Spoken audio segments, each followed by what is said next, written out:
The Constitution of India, Preamble.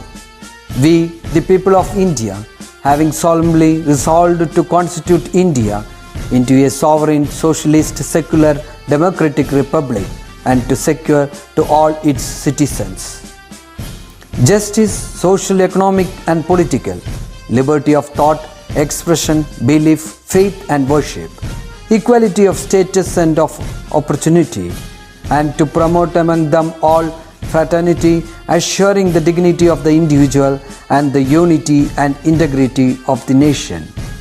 In our Constituent Assembly, this 26th day of November 1949, do hereby adopt, enact and give to ourselves this Constitution.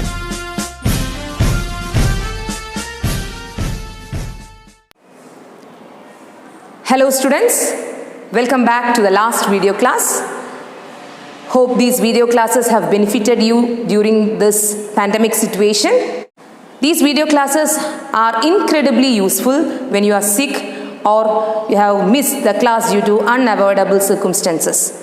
You can rewatch the video and update yourself and set ready for the next academic year. Okay?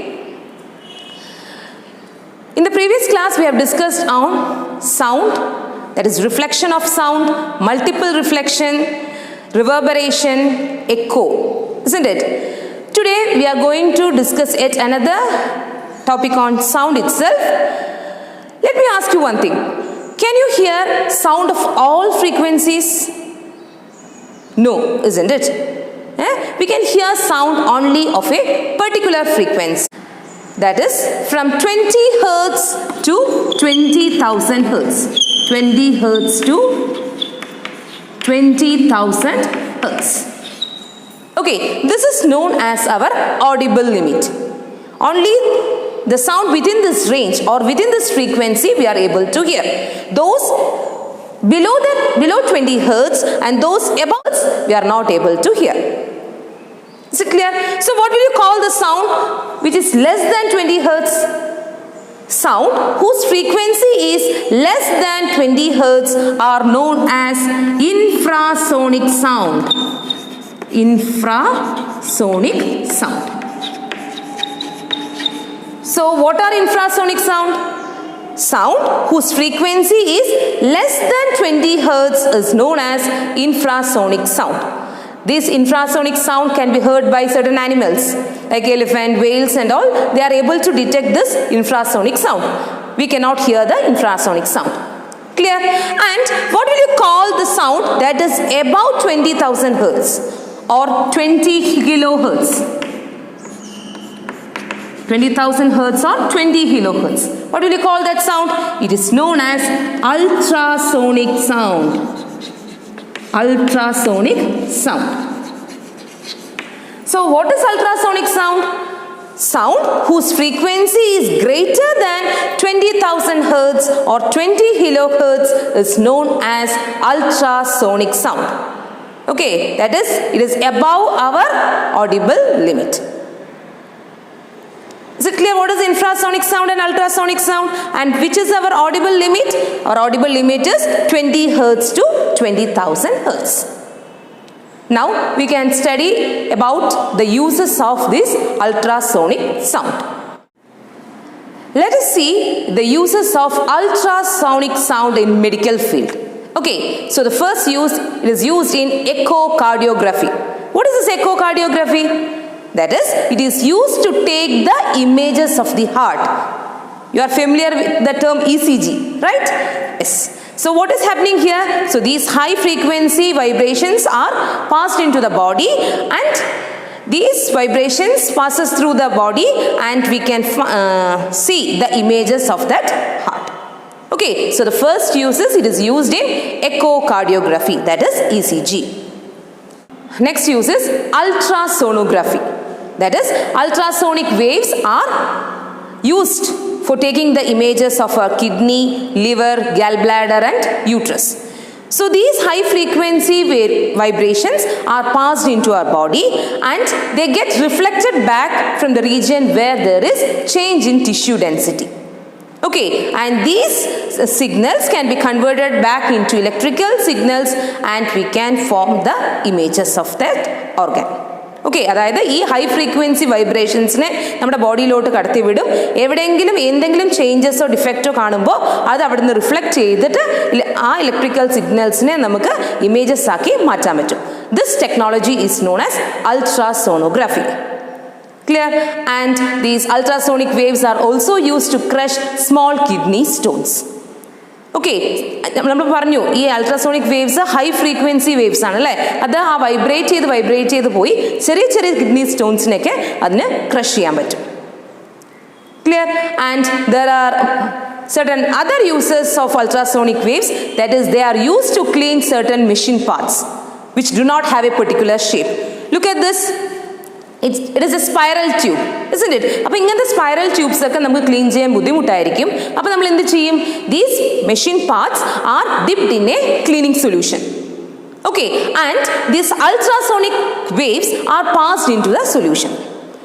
These waves are having high frequency vibrations, isn't it? So as a result of this, what happens is dust, grease, etc. gets detached from that machine part and it can be used for cleaning. Clear? Another use of ultrasonic wave is to detect cracks or flaws in certain big metal blocks. See here, these ultrasonic waves are passed through the large metal blocks and these waves should reach the detector which is kept at the other side. So what happens when these waves passes through the metal block, if they find any cracks or flaws, they get reflected back without reaching the detector. Okay, അതായത് ഈ waves നമ്മൾ കടത്തി വിടുന്ന സമയത്ത് എന്ത് സംഭവിക്കും? എന്തെങ്കിലും ക്രാക്കോ എന്തെങ്കിലും കണ്ടു കഴിഞ്ഞാൽ അവിടുന്ന് ആ വേവ് റിഫ്ലക്റ്റ് ചെയ്യും. So what happens is it will not reach the detector. So we can understand there is a crack or flaw in that metal block. Audible sound cannot be used for this because sound waves bend at the corners. Bend ചെയ്ത് പോവും, അപ്പോൾ അവിടെ എത്തും ഇല്ല. അപ്പോൾ നമുക്ക് കറക്റ്റായിട്ട് അത് അറിയാൻ പറ്റില്ല. അതുകൊണ്ട് തന്നെയാണ് നമ്മൾ high frequency ultrasonic sound use ചെയ്യുന്നത്. Clear?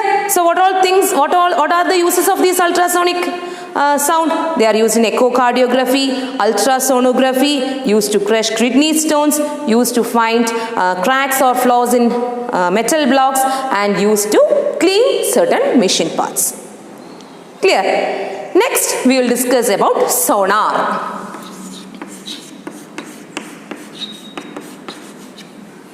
What is sonar?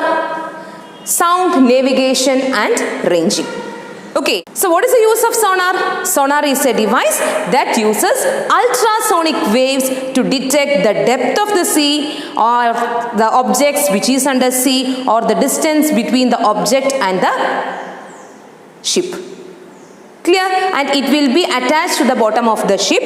As a result, what happens? The transmitter, look at this figure, there is a transmitter there. So the transmitter transmits these ultrasonic waves and when it hits the object, what happens? It gets reflected back and reaches the detector. Okay, അതായത് ആ ഒബ്ജക്റ്റിൽ തട്ടിയിട്ട് ഈ waves reflect ചെയ്യും. ആ reflect ചെയ്ത waves എവിടെ എത്തും? ഡിറ്റക്ടറിലെത്തും. അങ്ങനെ നമുക്ക് എത്ര ഡെപ്ത് ഉണ്ട് അല്ലെങ്കിൽ എന്ത് ഒബ്ജക്റ്റാണ് താഴെ കിടക്കുന്നത്, എത്ര ഡിസ്റ്റൻസിലാണ് ആ ഒബ്ജക്റ്റ് കിടക്കുന്നത്, എല്ലാം നമുക്ക് അറിയാൻ പറ്റും. You all have seen bats, right? വവ്വാലുകളെ കണ്ടിട്ടുണ്ടാവും അല്ലേ? These bats uses this ultrasonic waves or ultrasonic sound to catches its prey. Okay, അപ്പോൾ ഈ ബാറ്റ് ഈ സൗണ്ട് പ്രൊഡ്യൂസ് ചെയ്യും. അത് ആ ഒബ്ജക്റ്റിൽ തട്ടി ഹിറ്റ് ചെയ്ത് വരുമ്പോൾ എവിടെയാണ് ഒബ്ജക്റ്റ് എന്നുള്ള കാര്യങ്ങളൊക്കെ അതിന് അറിയാൻ പറ്റും. Is it clear? Next topic is seismic waves and tsunami. You all know seismic waves will be produced during earthquakes, volcanic eruptions, etc. And these waves travels through the earth's layers. Seismic waves originate from the epicenter of the earthquake.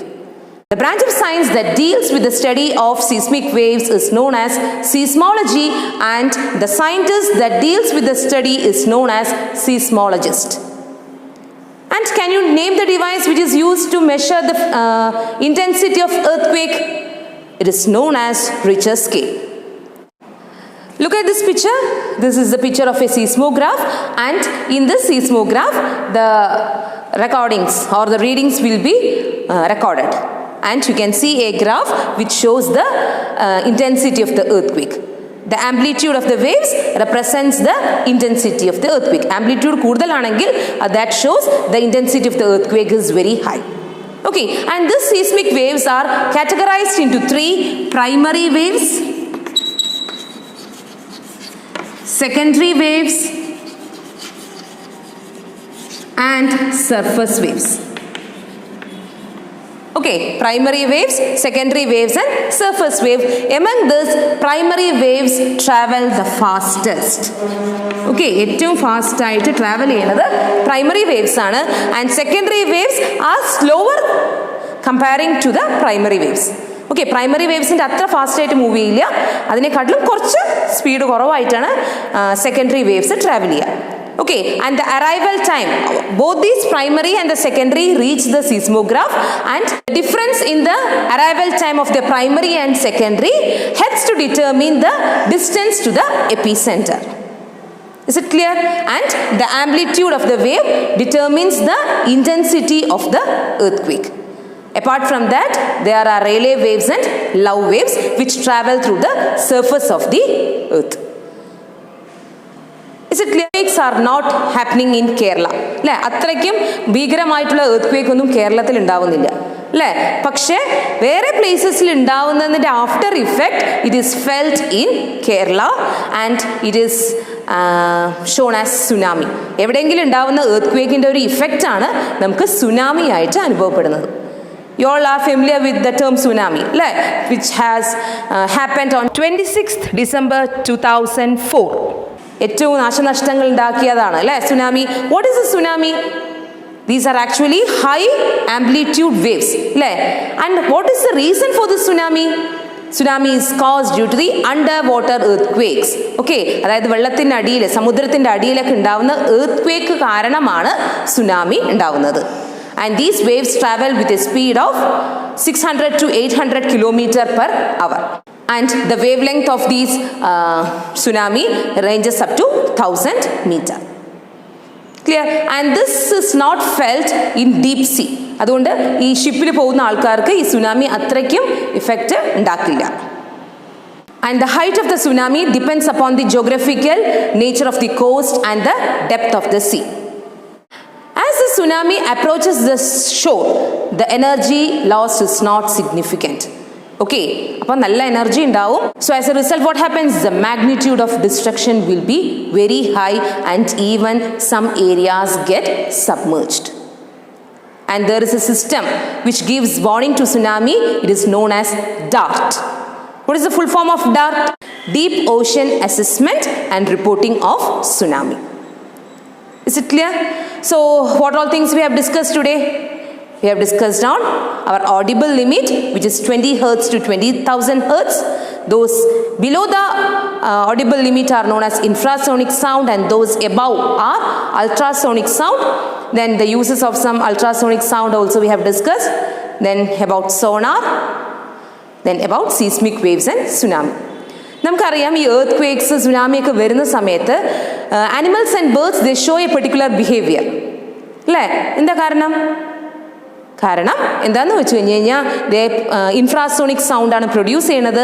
And these infrasonic sound can be heard by the birds and animals. Elephants, വെയിൽസിനൊക്കെ ഇത് പ്രത്യേകിച്ച് detect ചെയ്യാൻ പറ്റും. And they show a particular behaviour. Is it clear? So go through the chapter, clarify the doubts with me. So our chapter is over, and this year's 9th standard syllabus is also over. So study well, okay?